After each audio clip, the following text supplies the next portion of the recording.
നമസ്കാരം പ്രിയപ്പെട്ടവരെ, ഏവർക്കും എൻ്റെ ഹൃദയം നിറഞ്ഞ റമദാൻ മുബാറക് നേരുകയാണ്. ഈ ഒരു മാസം നമ്മുടെ വാക്കുകളൊക്കെ കുറച്ച് സൂക്ഷ്മതയോടുകൂടി ഉപയോഗിക്കണം എന്നുള്ളതുകൊണ്ടും ഒരുപാട് ആളുകൾ കമൻ്റ് ഇട്ടതിൻ്റെ പേരിലും ഞാനത് മാക്സിമം ശ്രമിക്കാം. ഞാൻ ഇന്ന് ദൈവനെ കുറിച്ചിട്ട് പറയുന്ന ഈ ഒരു വീഡിയോ എൻ്റെ പ്രിയപ്പെട്ട പ്രേക്ഷകരെ നിങ്ങൾ ആരും കാണാതെ പോകരുത്. ഒരു ഒന്നാം തരം കറ തീർന്ന മുസ്സംഗി. ഈ മുസ്സംഗി എന്ന് നമ്മൾ പറയുമ്പോഴത്തേക്ക് ഒന്നില്ലെങ്കിൽ ഇവൻ എന്തെങ്കിലും തട്ടിപ്പുകാരനായിരിക്കും, അല്ലെങ്കിൽ ഇവൻ ഏതെങ്കിലും വെട്ടിപ്പിൽ പോയി പെട്ടവനായിരിക്കാം, അതല്ലാന്നുണ്ടെങ്കിൽ ഇവൻ ഒന്നാന്തരം ഉഡായിപ്പായിരിക്കും. അപ്പൊ ഇങ്ങനെയുള്ള ആളുകൾക്ക് മാത്രമേ ഈ സംഘിപ്പാളയത്തിലേക്ക് പോകാൻ പറ്റത്തുള്ളൂ. കാരണം ഈ മുസ്ലിം മതപണ്ഡിതൻ എന്നൊക്കെ ഒരു പേര് ഇവനിക്കുണ്ട്. ഈ സുഹരി അസ്ഹരി എന്നൊക്കെ ഉള്ള ഈ ബിരുദങ്ങളുണ്ടല്ലോ. അപ്പൊ അതിലും എന്തോ മുന്തിയ ഒരു ബിരുദമൊക്കെ എടുത്തിട്ടുള്ള ഒരു ഒന്നാം തരം വേട്ടാവളിയനാണ് ഇവൻ. ഹലാൽ ആട് കോടികൾ തട്ടിയെടുത്ത കേസിൽ ഒരാൾ അറസ്റ്റിൽ. ഇവന്റെ പേര് റിഷാദ് മോൻ എന്നാണ് കേട്ടോ. അന്ന് പത്രത്തിൽ വന്നിട്ടുള്ള ഒരു പത്രക്കുറിപ്പ് ഞാൻ ഇതിന്റെ കൂടെ വെക്കുന്നുണ്ട്. നമ്മുടെ അൻസാരി സുഹരി ഉസ്താദിനെ കുറിച്ചിട്ട് ഇവന്റെ ഫേസ്ബുക്കിൽ ഒരു വീഡിയോ ചെയ്തിട്ടുണ്ട്.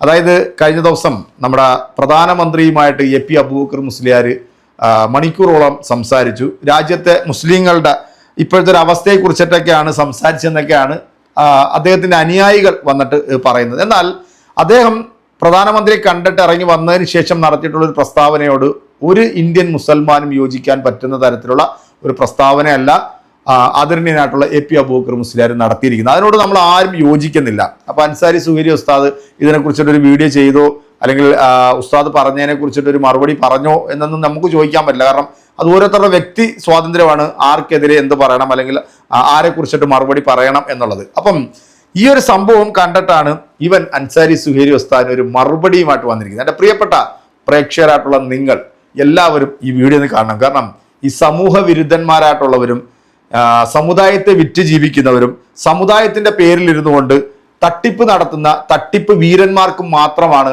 ഇന്ന് ഈ സംഘപരിവാർ പ്രസ്ഥാനങ്ങളിലേക്ക് ചേക്കേറാനായിട്ടുള്ള ഒരു പ്രചോദനം ഉണ്ടാകുന്നത്. ഇഡിയെ പോലുള്ള ആൾക്കാരെ ഭയന്നിട്ടായിരിക്കാം ഈ സംഘപരിവാറിന്റെ പാളയത്തിലേക്ക് ഇതുപോലുള്ള ആളുകളൊക്കെ ചേക്കേറുന്നത്. അപ്പൊ അതിൽപ്പെട്ടിട്ടുള്ള ഒരു ഒന്നാം തരം ഫ്രോഡ് കൂതറ സാധനമാണ് ഈ വേട്ടാവളിയൻ. ഇവനെ കുറിച്ചിട്ട് ഞാൻ ഈ ഒരു ഭാഷയിൽ ഞാൻ ഇപ്പൊ തൽക്കാലം ഞാൻ പറയുന്നുള്ളൂ. നമുക്ക് എന്തായാലും ഇവൻ പറഞ്ഞിട്ടുള്ള ആ വീഡിയോ ജസ്റ്റ് ഒന്ന് കാണണമല്ലോ. കണ്ടതിന് ശേഷം നമുക്ക് കുറച്ച് കാര്യം കൊണ്ടൊന്ന് പറയാനുണ്ട്. നമുക്ക് നേരെ എന്താണ് ഇവൻ പറയുന്നതെന്ന് നോക്കാം. നമസ്കാരം. വലിയ സന്തോഷത്തിലാണ് ഞാൻ ഇന്നൊരു വീഡിയോ ചെയ്യുന്നത്. എന്താ പത്ര വലിയ സന്തോഷം എന്ന് നിങ്ങൾക്ക് തോന്നും. നോമ്പ് വരികയാണ് നാളെ. അതിന്റെ സന്തോഷം മാത്രമല്ല, അതിനും വലിയൊരു പെരുന്നാള്, അതിന്റെ സന്തോഷം നിങ്ങളെ അറിയിക്കാൻ വേണ്ടിയാണ് ഞാൻ ഈ വീഡിയോ ചെയ്യുന്നത്. മാസങ്ങൾക്ക് മുമ്പ് ഒരു ദിവസം സൈബറിടത്തിൽ ഫേസ്ബുക്കിൽ കുറെ ആളുകൾ ചേർന്ന് സൈബർ ആക്രമണം എന്നൊക്കെ പറയുന്ന പോലെ എന്നെ, എന്റെ കുടുംബത്തെ, എന്റെ ഭാര്യയെ, എന്റെ ഉമ്മയെ, എന്റെ പിതാവിനെ ഒക്കെ വെച്ച് വളരെ വൃത്തികെട്ട രീതിയിൽ സൈബറിടത്ത് ഫേസ്ബുക്കിൽ ഇങ്ങനെ അസഭ്യ വർഷം നടത്തിയപ്പോ ഒരു വേള കേവലം ഒരു മനുഷ്യനായ എനിക്ക് ദേഷ്യം വന്ന്, പ്രകോപനം വന്ന് എന്റെ വായിൽ നിന്ന് പറയാൻ പാടില്ലാത്ത ഒരു പ്രയോഗം ഞാൻ എഴുതി. അപ്പോ കുറെ ആളുകൾ എന്ത് ചെയ്തു? ഇതാ കണ്ടോ, സമുദായത്തെ ആക്ഷേപിക്കുന്നേ, സമുദായത്തെ കുറ്റം പറയുന്നേ, സമുദായത്തെ തെറിവിളിക്കുന്നേ എന്നും പറഞ്ഞ് പിന്നെ പൂര എഴുത്തായിരുന്നു. ഒന്നാം ഖലീഫ സിദ്ദീഖുൽ അക്ബർ റളിയല്ലാഹു അൻഹു അദ്ദേഹത്തിന് പ്രകോപനം വന്നപ്പോൾ, ദേഷ്യം വന്നപ്പോൾ അദ്ദേഹം അറിയാതെ പറഞ്ഞു പോയ ഒരു വാചകം. അതുപോലെ ഉമ്മുൽ മുഅ്മിനീൻ ആയിഷ ബീബി റളിയല്ലാഹു അൻഹ അവര് പറഞ്ഞു പോയ ഒരു വാചകം. എന്നിട്ട് ഞാൻ പറഞ്ഞു, ഇത്രയും ഔന്നിത്യത്തിലുള്ള മഹാരഥന്മാരായ ആളുകൾക്ക് പോലും ഒരു വേള കൈവിട്ടു പോവാറുണ്ട്. അപ്പൊ ഒന്നുമല്ലാത്ത നിസാരക്കാരനായ, അവരുടെ ചെരുപ്പിനടിയിൽ പുരണ്ട മണൽത്തരിയുടെ പോലും പവിത്രതയില്ലാത്ത എനിക്ക് പ്രകോപനം വരുമ്പോ അറിയാതെ അബദ്ധം വന്നു പോകൂലേ എന്ന് സമുദായത്തോട് ഈ പറയുന്ന സൈബറിടത്തെ കൃമികീടങ്ങൾക്കെതിരെ ഞാൻ പറഞ്ഞത്. പല യൂട്യൂബ് ഓളികളും വന്ന് എന്നെ വളരെ നിശ്ചിതമായ രീതിയിൽ ആക്രമിച്ചു, വിമർശിച്ചു. ഞാൻ അതൊന്നും പരിഗണിച്ചിട്ടേയില്ല. ഒരുത്തനും മറുപടി പറയാനും പോയിട്ടില്ല. അതൊക്കെ ഈ ലൈക്കും ഷെയറും പുഴുങ്ങി അതുകൊണ്ട് ജീവിക്കുന്ന കേവലം യൂട്യൂബ് ഓളികളാണ്. അതിനിടക്കാണ് പെട്ടെന്ന് വേറൊരു ശബ്ദം. ആര്? ഒരു ചിമ്പാൻസി അല്ല, ഒരു ആലപ്പുഴക്കാരൻ, ഒരു വൃത്തികെട്ട, ഒരു കേരളം കണ്ട ഏറ്റവും വലിയ മതമൗലികവാദിയായ, തീവ്രവാദിയായ ഒരു ചങ്ങാതിയുണ്ട്, അൻസാരി സുഹരി.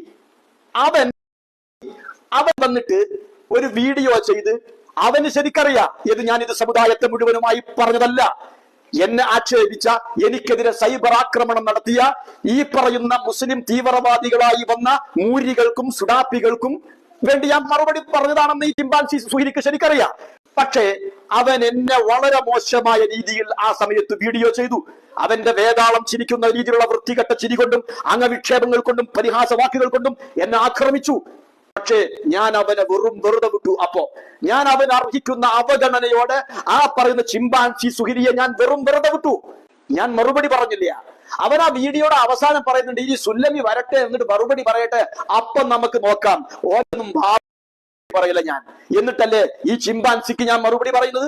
പക്ഷെ ഇന്ന് ഫേസ്ബുക്ക് എടുത്ത് നോക്കിയപ്പോ ഈ ചിമ്പാൻസിയെ ഇവൻ തന്നെ ചെലവും കൊടുത്ത് വെള്ളവും വളവും കൊടുത്ത് വളർത്തി പോറ്റി കൊണ്ടുവന്ന കേരളത്തിലെ മതമൗലികവാദികളായ തീവ്രവാദികൾ ഇവന്റെ വീഡിയോ ഇങ്ങനെ പ്രചരിപ്പിക്കുമ്പോ മുജാഹിദിലെ 8 വിഭാഗം, സുന്നികളിലെ എത്രയോ വിഭാഗം, ജമാഅത്തുകാര്, തബ്ലീഗുകാര്, വെൽഫെയർക്കാര്, എന്തൊക്കെ ഉണ്ടോ അതെല്ലാവരും ഈ പറയുന്ന ചിമ്പാൻസി സുഹരിയുടെ ഈ വർഗീയ വീഡിയോകൾ പ്രചരിപ്പിക്കാറുണ്ടായിരുന്നു.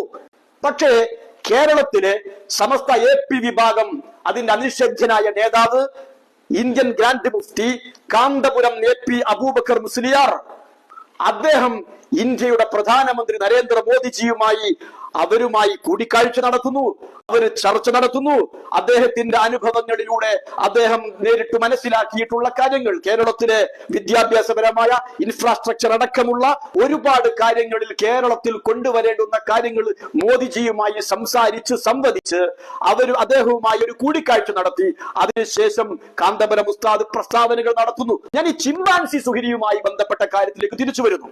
അപ്പോ ഈ കാന്തപുരം ഉസ്താദിന്റെ ഈ പറയുന്ന മോദിജിയുമായിട്ടുള്ള ഈ ഒരു കൂടിക്കാഴ്ചയെ ന്യായീകരിച്ചുകൊണ്ട് ഈ ചിമ്പാൻസി സുഹിരി ഒരു വീഡിയോ ചെയ്തപ്പോ, അതിനെ അനുകൂലിച്ചപ്പോ, ഇവൻ ഈ വർഗീയവാദി, ഇവൻ ചെലവും കൊടുത്ത് പോറ്റി വളർത്തിയ, ഇവന് വേണ്ടി ജയ് വിളിച്ചിരുന്ന ഇതേ തീവ്രവാദികൾ ഇവനെ പുറഞ്ചം ഇവന്റെ തന്തക്ക് വിളിച്ചുകൊണ്ട് തെറിയഭിഷേകം നടത്തിയപ്പോ എന്നെ കുറിച്ച് നിങ്ങൾ എന്തെല്ലാം അസഭ്യം എഴുതുന്നു, എന്നെ കുറിച്ച് പലതും എഴുതുന്നു. ഞാൻ പൂട്ടിയിടുന്നുണ്ടോ? ഇല്ല. ഞാൻ ആ കമന്റുകൾ ഡിലീറ്റ് ചെയ്യുന്നുണ്ടോ? ഇല്ല. എന്നെ പറ്റി നട്ടാൽ കുരുക്കാത്ത തെറി പറയുമ്പോഴും ഞാൻ അതിന് ചിലപ്പോ അതേ ഭാഷയിൽ മറുപടി പറയും. നിങ്ങൾ കേട്ടല്ലോ, ഇവൻ അഭിസംബോധന ചെയ്തത് നിങ്ങൾ കേട്ടല്ലോ. അൻസാരി സുഹരി ഉസ്താദിനെ ചിമ്പാൻസി എന്നാണ് വിളിച്ചിരിക്കുന്നത്. സത്യത്തിൽ ഇവനെ നമ്മൾ ഉപമിക്കേണ്ടത് അതിലൊന്നും അല്ല. ഇവനെ നമ്മൾ ഈ കാട്ടുപന്നിയിലാണ് നമ്മൾ ഉപമിക്കേണ്ടത്. കാരണം ഈ പന്നി എന്ന് പറയുന്ന ഒരു സാധനത്തിന് നമ്മൾ വെറുക്കപ്പെടുന്ന ഒരു സാധനമാണല്ലോ. അതുപോലെയാണല്ലോ ഈ ചാണകം തലയിൽ കയറി കഴിഞ്ഞാൽ പിന്നെ അവരെ നമ്മൾ അങ്ങോട്ട് മാറ്റി നിർത്താറാണ് പതിവ്. ഒന്നാന്തരം ഫ്രോഡും തട്ടിപ്പും കാണിച്ച് ഈ സമൂഹത്തിൽ ഇസ്ലാമിനെ പറയിപ്പിച്ചിട്ടുള്ള ഈ ഒരു പരമ ഊള, ഈ കാണിക്കുന്ന ഊളത്തരമൊക്കെ സംഘപരിവാറിന്റെ പിൻബലത്തിൽ നിന്നുകൊണ്ടാണ് ഇപ്പം ഇവൻ വന്നിരുന്നുണ്ട്, ഈ ഫേസ്ബുക്കിൽ വന്നിരുന്നുണ്ട്, ഇങ്ങനെ വന്നിരുന്നുണ്ട് കുരയ്ക്കുന്നത്. അപ്പൊ എന്താണെങ്കിലും എന്തുകൊണ്ടും ഇവൻ അൻസാരി സുഹരി ഉസ്താദിനെ വിളിച്ചിട്ടുള്ള പേര് കൃത്യമായിട്ട് യോജിക്കുന്നത് അത് ഇവര് തന്നെയാണ്. പിന്നെ വീട്ടിൽ ഇരിക്കുന്ന ഉമ്മായും വാപ്പയൊക്കെ വന്നിട്ട് സോഷ്യൽ മീഡിയയിൽ വന്നുകൊണ്ട് ഇങ്ങനെ വിളിക്കുന്നത് അതൊരു ആണത്വമൊന്നുമല്ല. നീ ഒരു ഷണ്ടനാണ്, നീ ഒരു ശിഖണ്ഡി ആണെന്നുള്ളത് എല്ലാവർക്കും അറിയാം. നട്ടലില്ലാത്തവനാണെന്നും ഉളുപ്പില്ലാത്തവനാണെന്നുള്ളതും നിന്റെ ഈ ഒരു വീഡിയോ കാണുമ്പോൾ തന്നെ മനസ്സിലാവുന്നുണ്ട്. നീ എന്തോ ബിരുദമൊക്കെ ഇസ്ലാമിൽ നേടിയിട്ട് ഇവന്റെ വായിൽ നിന്ന് കേൾക്കുന്ന ഈ വാർത്ത എന്ന് പറയുന്നത് നല്ല ഒന്നാന്തരം മാലിന്യ വർത്താനമാണല്ലോ ഇവന്റെ ഈ വായിൽ നിന്ന് നമ്മൾ കേട്ടോണ്ടിരിക്കുന്നത്. അതിലെ പ്രിയപ്പെട്ട പ്രേക്ഷകരെ, ഈ വീഡിയോ കണ്ടിട്ടുള്ള നിങ്ങൾ ഇതിനൊക്കെ കൃത്യമായിട്ടുള്ളൊരു മറുപടി കൊടുക്കുക. റമദാൻ ആയതുകൊണ്ട് തൽക്കാലം ഞാനിത് ഇങ്ങനെ പറഞ്ഞങ്ങോട്ട് ഒതുക്കുകയാണ്. അപ്പൊ നമുക്ക് അടുത്തൊരു വീഡിയോയിൽ വീണ്ടും കാണാം. അതുവരെയ്ക്കും എല്ലാവർക്കും ബൈ.